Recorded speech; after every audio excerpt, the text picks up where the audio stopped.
Good evening. This is Dr. Kia Everett. I'm honored to be with you to share with you about the merging faith and mental health.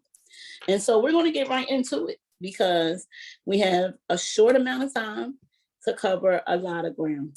And so today we're going to learn about merging our faith and mental health or mental wellness, however you want to talk about it. Okay, so I'm going to share my screen so that we can get right into our lesson.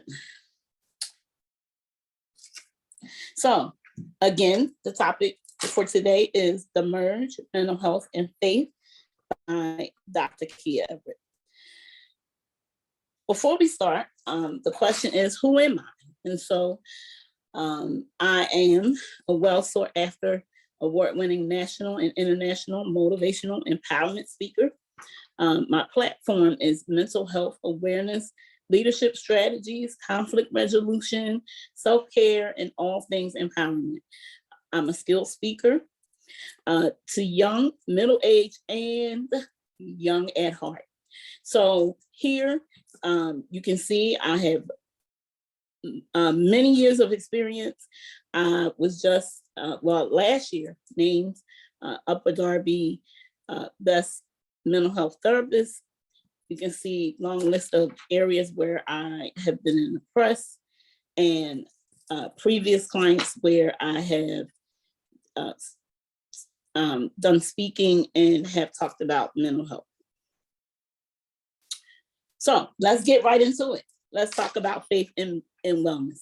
Faith and wellness is taking our supernatural and merging it together with our natural and culminating the two together in our lives to cultivate wholeness and strength to maximum capacity.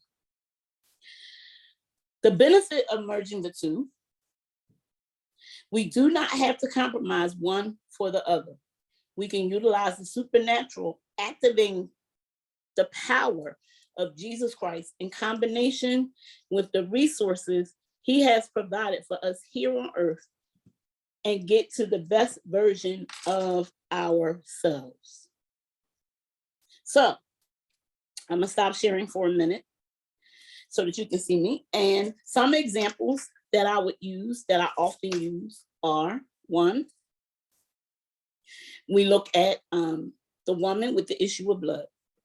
She's an example of where we can really dissect some mental health and merge it with faith.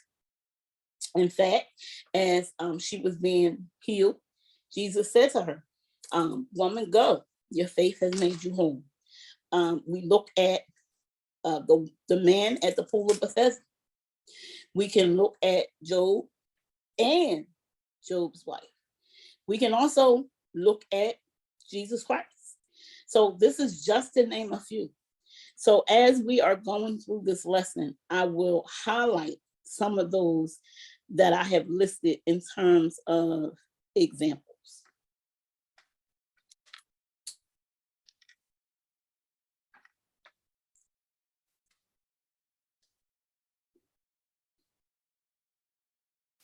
Key focus for discussion for this lesson is anxiety.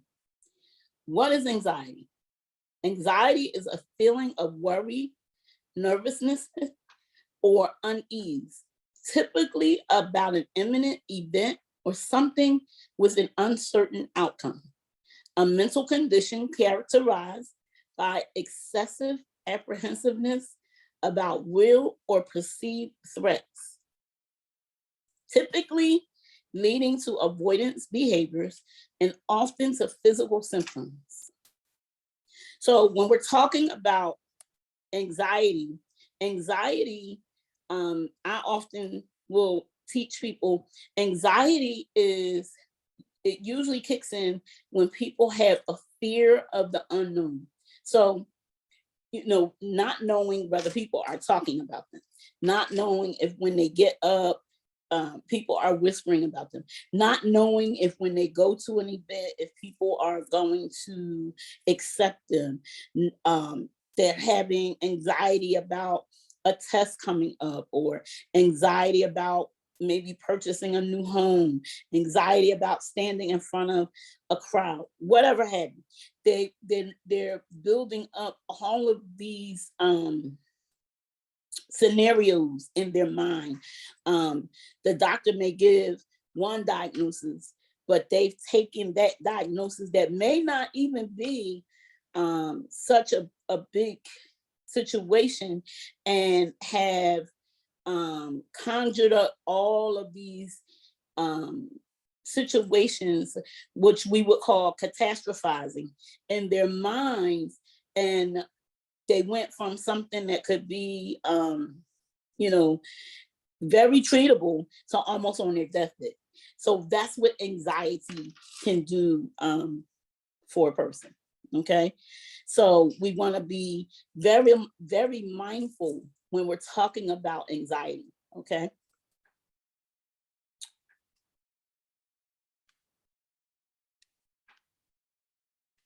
So we talked about what anxiety is. So now let's look at, what does the Bible say about anxiety?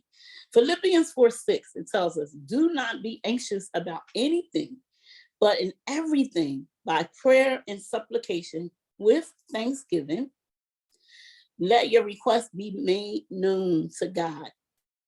1 Peter 5:7 says, cast all your cares on him, for what? He cares for you. Who is he? Jesus Christ. Cast all your cares on him, for he cares for you. Now, let's go back to our examples. One of the things that I like to talk about when we're talking about mental health and faith, and we're talking about just the whole concept of merging the two, right?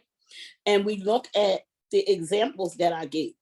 So our the first example, and I'm not going to go in any particular order, but if you remember, one of the examples that I gave was the man at the pool of Bethesda. Okay. His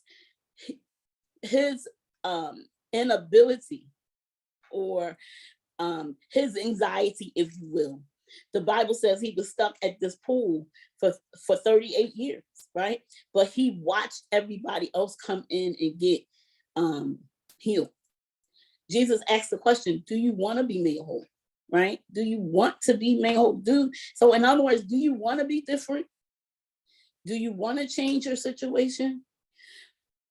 We could surmise, and we could guess, and we could assume, okay, that this man, well, let me say, once the question was asked, do you want to be made whole?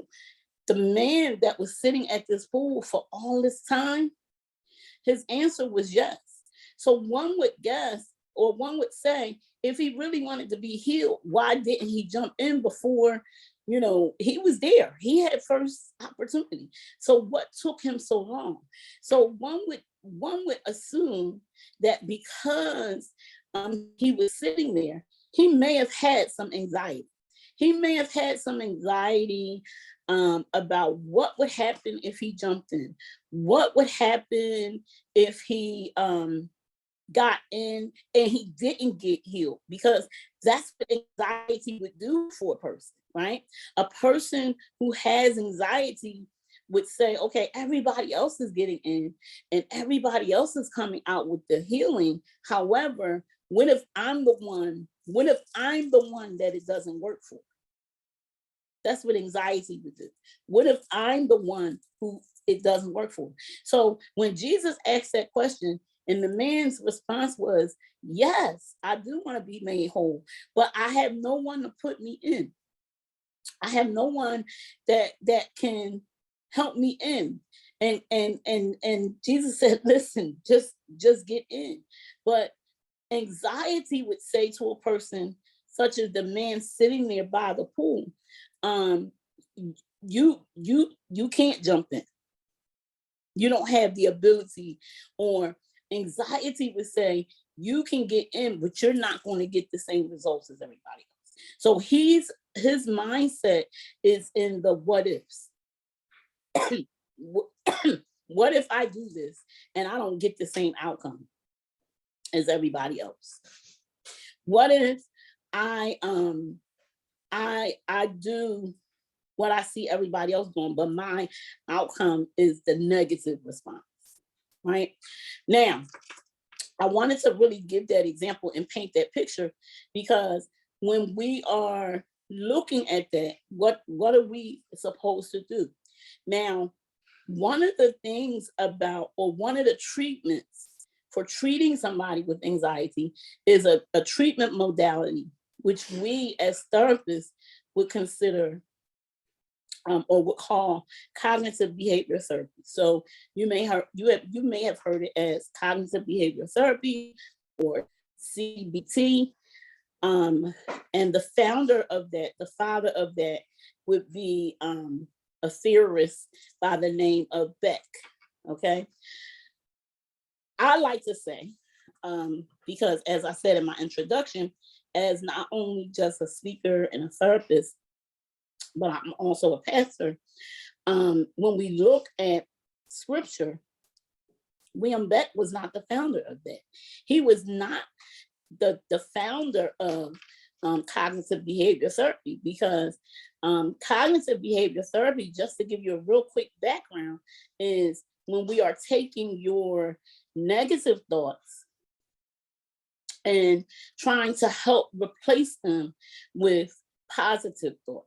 How do you think, when you say, okay, I can't do, or for example, nobody likes me, and we're trying to say to you, okay, how is it that nobody likes you? How can we reframe that thought process, right?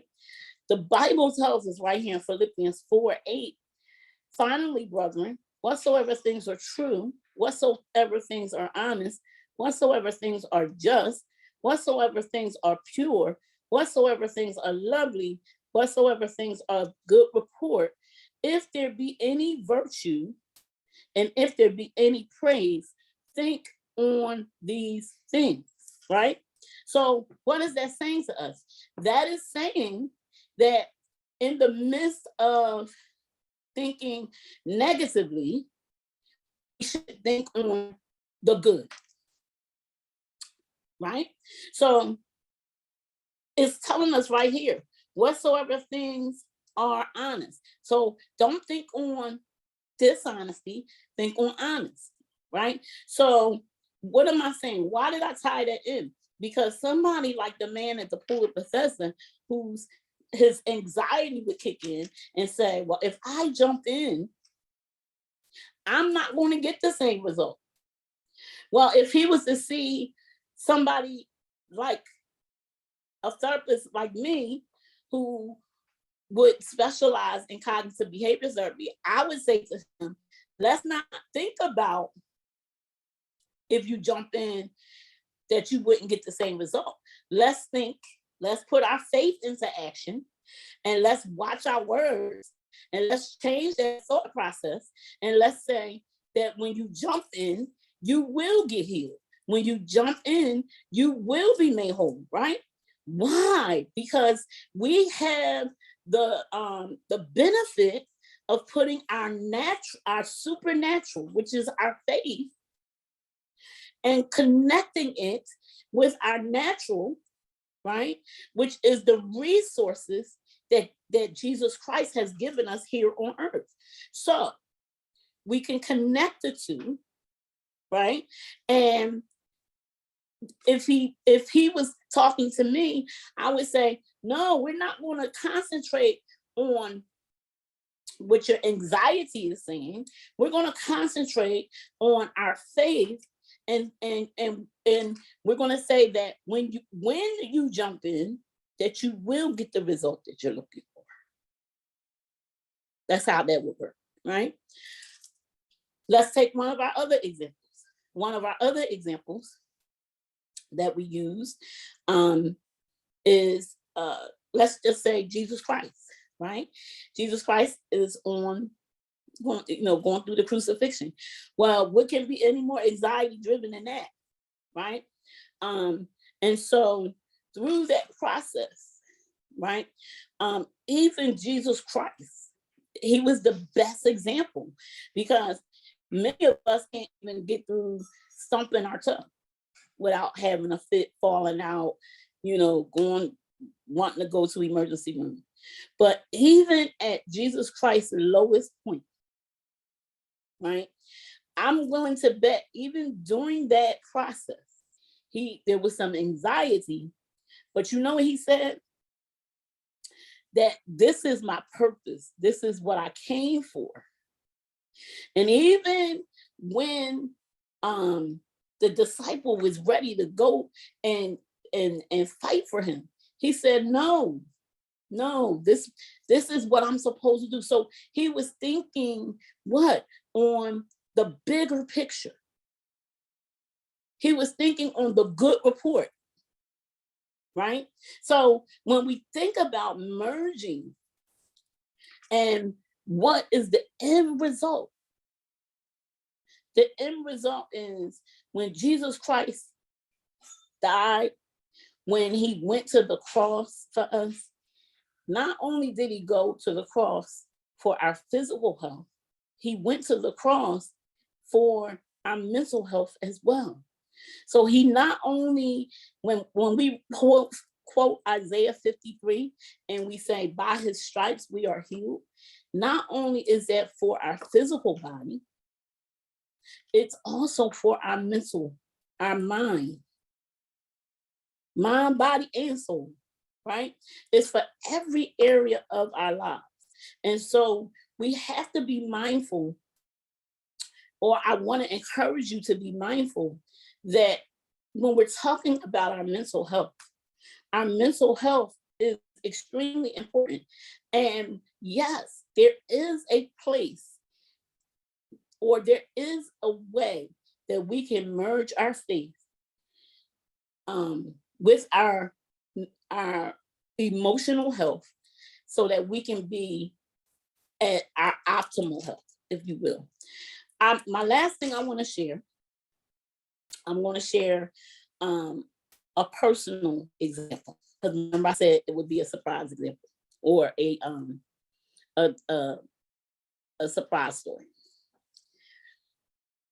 Several years ago, and I call this my life with a twist. Several years ago, me personally, okay, I'm an example of merging faith with mental health. And so as a worker, social worker, mental health worker, was, in the prime of my career, living life, doing well. Had just, at the beginning of my 40s, family was doing well, children, the whole 9 yards, husband, the whole 9 yards. And on New Year's night, basically going into New Year's Day, took ill, had a heart attack, and literally life took a major twist. Okay. And immediately everything changed for me. And so I had to, at that point, learn how to, well, let me say this. Once I realized I was still here, because going through that process, I really thought that was going to be my last day here on earth. But when I woke up the next day and realized I was still here, at that point began the clock of learning how to live life all over again.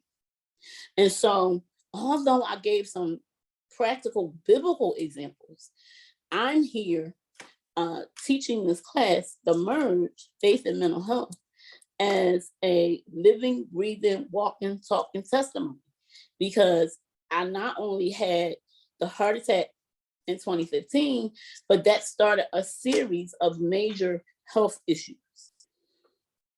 from a physical standpoint. But of course, once the physical health issues started, it took a toll on me emotionally and mentally, right? And so, as a woman of faith, as a woman who teach the Bible, I had to, all of the same things that I'm teaching now, I had to really, really employ those things in my own life. And so what am I saying? Not only do I teach this, but I had to live this. And I had to live learning how to bridge my faith and my, I should say, my faith and what I teach as a pastor. And I had to bridge that together with my career as a therapist and bring the two together, not only to teach it around the world, but to live it and magnify it in my own life. So I'm going to leave you with these steps. And what did I do to do that? It's an acronym. And I usually close a lot of my talks out with this. And so I'm going to leave this with you today. One of the things that I had to do is I had to, one, the letter S, I had to surrender. And it wasn't easy, but I had to surrender. The second thing I had to do was I had to allow myself to heal. When we go through things and emotionally it takes a toll on us, we have to allow ourselves to heal. People in our lives, family, friends, associates, co-workers, co-laborers, pastors, leaders, whatever, they have the best intentions, but they, even with their best intentions, they will rush your healing process, not intentionally, but because they think they are doing the right thing by encouraging you to get back into the flow. And sometimes you need to take the time that you need to take to heal. You cannot pour from an empty cup. Self-care and healing is paramount. So you have to heal. The next thing that I had to do was I had to be intentional. Everything I did was intentional. Spending time with family, spending time with myself. My diet even had to be intentional. Taking medication was intentional. Rest, everything I did had to be intentional. So you have to be intentional, but you determine what you're intentional. Learning to say no. I had to be intentional, okay? Then I had to forgive. One of the hardest people to forgive was myself. And even though getting sick was not my fault, I had a hard time with that forgiveness part because I felt guilty. I felt like I put my family in a situation and, you know, it was what it was. So you have to learn to forgive. And then the next thing you do, the last thing you do is trust God in the process. And know that he won't put any more on you than what you can bear. So what does that acronym spell? Shift. You have to shift in your process of merging your faith with your mental health in order to become your best version of you. God bless you. And I pray that this talk, that this class, that this session has given you something to help you along your journey. Just want to share my last screen with you.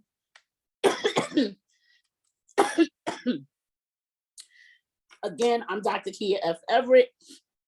I am the founder and CEO of the First Mental Health Urgent Care Center in Delaware County, Pennsylvania. And my phone number where you can reach me is 833-646-3342. The The website is findingyourwaynow.com. Again, 833-646-3342. Website is findingyourwaynow.com. God bless you and have a blessed, prosperous, wholesome day on purpose.